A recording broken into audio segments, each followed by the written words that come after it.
Start by treating the Sawzall as a serious cutting tool that demands respect and a clear plan before each cut. Always wear eye protection and heavy-duty gloves, and add a dust mask and long sleeves to guard against flying debris and insulation fibers.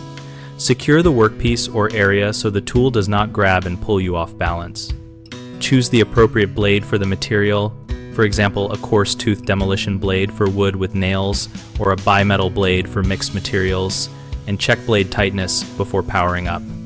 Before any cutting, shut off power to the room at the breaker and verify circuits with a non-contact voltage tester, then shut off water at the main and drain nearby plumbing lines. When walls are involved, remove a small inspection hole to look for hidden pipes or cables and use a stud finder that also detects live wires if available.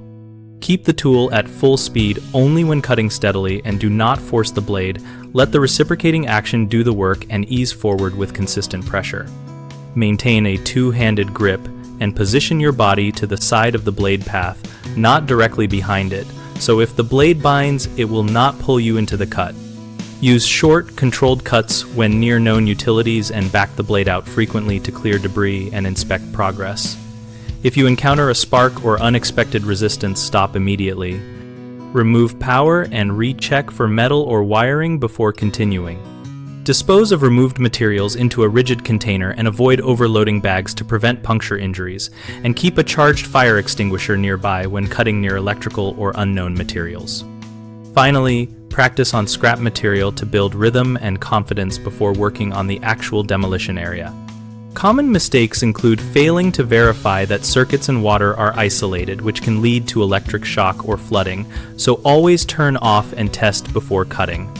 Another mistake is using the wrong blade that causes accelerated wear or catching. Simply match blade type and tooth count to the material and inspect blades for damage. A third problem is poor body positioning and one-handed cutting, which increases the chance of loss of control, so adopt a two-handed stance, secure the work area, and never cut above shoulder height or while off balance. We run bighomeprojects.com to connect homeowners with local contractors and to share practical project guidance relevant to demolition safety. On our site, we host a community discussion area where we exchange tips, ask questions, and learn from real projects, and we help contractors find work by making it easy to be discovered by nearby homeowners.